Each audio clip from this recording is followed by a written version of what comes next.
Hi everyone, welcome back to my channel. My name is Angela and welcome to the end of the month of January. Monthly wrap-ups are some of my favourite videos to watch on YouTube, so I thought I would take you through what I read through January, but also a couple of favourite things that I came across in the month that kind of made my life maybe better, more beautiful. I hope you enjoy them. There are absolutely no affiliations with any of these recommendations. These are just things I love. If you're not interested in the favourite things, which there are just a couple things, feel free to skip forward using the chapters below to the book section, but let's get into it. Okay, first up, I have a couple of coffee table books. Well, one's a coffee table book, one is just happens to be a big book, and that is the new complete book of self-sufficiency by John Seymour. I love the concept of homesteading, of living off the land. It's not something I practically can do. I can do some things here, but anyway, this book it's a guidebook in how to do that. It has everything from growing vegetables to sharpening your garden tools to making bricks, animal husbandry. It's a real treasure trove of information, and personally, I just love eating that information up. These are skills that people used to have as their livelihoods, and I really appreciate that someone was so skilled that it was their livelihood, and now a lot of those things have been lost because of, whether it's industrialism or we found alternatives. And anyway, I appreciate these skills and I love to learn how to do them, even if I don't use them. But this is it's a great little book to flip through and just to learn a few things here and there. The original book was actually written in the mid-70s, and this has been updated slightly because some of the practices in the 70s are not safe for today. But I really do enjoy it. It's something that I just pop into here and there and just get a little bit of information and just a bit of insight into this kind of lifestyle that it really is built for dreamers. So that's one favourite thing for the month. Now, I came across this incredible coffee table book online from a bookseller in Tasmania called the Black Swan Bookshop. They're an independent bookseller and they sell a lot of specialty books, but this particular one popped up and I was just enamored with it and I bought it straight away. Now, Tasmania couldn't be any further from where I am in Perth, and I've always wanted to go there, but this book, it's in itself is a work of art, but it has such an interesting backstory that I do want to share with you. So in the 1980s, an artist named Susan Lester was commissioned to produce 200 paintings of birds of Tasmania for a local newspaper called The Examiner. She worked on this for a number of years. I think it was 3 or 4 years in total. And when she handed over the artwork to the newspaper, at the same time, the newspaper was caught up in this political bribery scandal. The chairman of their parent company was sent to jail and the book project was abandoned. So about 10 years later, an accountant came across the paintings somewhere, somehow, in some building, and they took them to the local museum and art gallery in Tasmania, and they were able to identify the artist and what the story was, how they came about. So Susan was reunited with these paintings. A small exhibit was done in the early 2000s of these paintings, and then unfortunately Susan passed away a couple of years ago, but her family and the Tasmanian Museum and Art Gallery got together to create this beautiful coffee table book. The illustrations are just lovely, and I am a big fan of nature writing, botanicals, so it has a little bit of a mystery to it, and the mystery continues because there is actually 199 paintings in here. There is one painting missing. No one knows where it is, and it's of the swift parrot, which is actually an endangered bird in Tasmania. So there is a slight mystery continuing. Someone must have that somewhere. But this is just a beautiful piece of art that I really do love having in my home. So the last favourite thing I have is relating to a local independent bookseller in Perth. Lately I have been I've been driving a fair distance to get to some booksellers around Perth, and one of them is the Open Book in Mosman Park. Its owner runs a free Substack newsletter that I personally love receiving regularly, and it covers everything from a bit of her travel, new books that she's reading, updates on the bookstore, and some pop culture references, which is something I enjoy. So if you're interested, I've included the link below to the subscription. Like I said, it's free. It's just a great little newsletter that I enjoy getting every so often. Okay, it was onto the books. It was an excellent reading month for me. Probably not typical.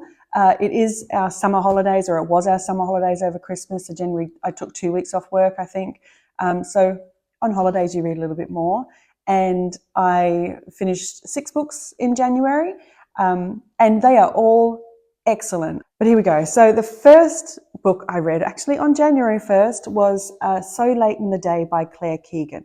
This is a short story that follows a man named Cathal who is getting ready for a long weekend at home. And throughout the weekend and the evening, we hear Cathal's internal dialogue as he starts to think about his decisions and his relationship with a woman. And you start to realize there's a particular significance with the date that this is all taking place on. But Cathal is going through his paces, thinking about what happened, and perhaps how if he had acted a little bit differently in certain situations, that his outcome may have been very, very different. Claire has an extraordinary talent for creating ordinary narratives around ordinary people that reveal relatable situations. There's sometimes a bit of humor, sometimes a bit of sadness. It takes you through the entire range of emotions when you're reading her books, but they are relatable and they are so real. It's really interesting when someone can put words to what we go through and what we feel quite often. And I really do love Claire's writing for that reason. And this particular book, it's a quiet little story that resonated really loudly for me. I did enjoy it. So I highly recommend this one if you haven't yet read it. And I will honestly pick up any book that Claire writes. My next book is Just Kids by Patti Smith. Now, I personally feel, and correct me if you feel differently, but I think that summer is for memoirs, and in particular, entertainment memoirs. Rock stars, movie stars, those are the sort of things that I want to read in summer. And this one really kind of met that brief. This was a great read with a lot of poetic writing. Patti is a poet, and it's a coming-of-age story of her relationship with another artist named Robert Mapplethorpe. It is set in New York City in the 60s and 70s, and it follows their journey. I was unfamiliar with Patti as an artist. I knew the name, but I didn't really understand her significance. But that didn't mean I couldn't get into this at all. It really is set at an iconic time in New York history when, the Chelsea Hotel was a commune for artists. People would pay their rent through art. There's a lot of name dropping in this book, which is understandable for the climate that it was. Andy Warhol, Janis Joplin, Jimi Hendrix, all those people. Think Woodstock, those are the sort of people. But while that did get a little bit weary towards the end, or the name dropping, the story itself was so raw and beautiful, and it was honouring the memory of Robert Mapplethorpe, and it's just a really authentic read, and I did enjoy reading it. So if you're into that sort of thing, I do recommend this one. It really reminded me of a time when, you're a young adult and you think you can live on love and art alone, maybe cigarettes, but that was the sort of atmosphere. I really did love it. Her writing is lovely, and I do think I want to pick up some of her poetry soon. My next book was actually an audiobook. I listened to Mythos by Stephen Fry, which I devoured over a few days while doing a puzzle at the table here over summer. It's something I always love, putting a puzzle out just to get into whenever you have a spare moment, but I would just pop on an audiobook in the evening and just get into it. Greek mythology has always fascinated me, and this was a really great retelling of some well-known myths and some that I hadn't actually heard before. Stephen Fry's narration was superb, which added to the charm. And he's a wonderful entertainer and writer, and I could not recommend the audiobook anymore. Recently, I saw in a bookstore that there is an illustrated version of Mythos now available, and I think I will pick that up because it's a series of short stories, right? And I think that I would like to jump into it here and there as well. And while I do listen to audiobooks occasionally, I would always like to have a hard copy if it's something that I feel like I would like to reread. So I think I'll definitely pick that up in the future. My next read for the month was A Month in the Country by J.L. Carr. I was really keen to get to this. It had been on my wish list for a while, and I finally got hold of a copy through World of Books. It's a little elusive, but the story is set after World War I and is focused on a young man who's a veteran of that war. He's quite broken by it, emotionally and physically, and he goes to spend a month in the country. Surprise, surprise. It's in the month of August. He's gone there to repair or reveal a mural that's been covered up in this medieval church. And while he's there, he gets immersed in village life. He meets a lot of interesting characters. He gets put into some uncomfortable situations, but ultimately you start to see his walls come down and you start to see hope again in his life. It's a really heartwarming read. It's written as a long flashback of him writing it a number of years down the line. But it is beautiful. I highly recommend it. You can see it's a very slim read. But A Month in the Country, I do recommend it, and I will come back to it, I think, again in the future and read it again. The next book I read was North Woods by Daniel Mason, and hot damn, this is my first 5-star read of the year. This was phenomenal, so unique, so gripping, a wild ride. I absolutely loved it. I think there are some varying opinions about it, and it's probably because of the way the book is executed, and I'll try and explain a little bit about it without ruining the story for you. So this was released last year in 2023. It's a story of a house, a cabin in the woods in New England, and the story goes over 4 centuries, over generations of people that come into contact or live in this house, live in this area. And so it reads like a set of short stories, but every story is interconnected by the house, but also by the generation before them. So while you're reading it, it might take a moment to realize that the person you're reading was the daughter of the person in the story beforehand. I kind of liked that mystery element about it. Daniel Mason has a really interesting background. I believe he's a psychiatrist, a wonderful author. His writing is so interesting. It does change a little bit through the book. There's poetry, there's songs. The story opens with a Puritan couple who are on the run from their situation with their village. They are in love and they want to marry, and they are not allowed to. So they're on the run. They end up being engulfed by the woods, and they find this beautiful spot where they build a cabin and they build their life. It really is some of the best nature writing I've ever read, and I just want to read this small little passage for you. In the soil, the mould and worm find the bodies of the women and the men. Rain comes, patters on the remaining canopy, runs down the upstretched branches of the oaks and elms, foams about the hemlock trunks and slides into the dirt. It soaks the soft earth about the bodies. The ground swells with the water. The hillside slumps. The body of the man who offered the apple to the woman is brought closer to the surface and then into the light. A new rain bears his head and shoulders until it looks as if he's trying to crawl out. Oh, this book, it's an interesting book because it's not just one genre.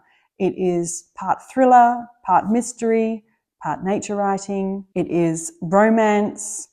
It has so many things, and I just loved it. It's my first 5-star read for 2024, and I highly recommend it. And my last book for January 2024 was Anne of Green Gables by L.M. Montgomery. I'm weaving quite a bit of classic children's literature into my reading this year. I've got a number of books coming which I can't wait to share with you. And this one felt like a perfect summer read. If I think of Anne of Green Gables, I think of her rolling around the countryside in summer.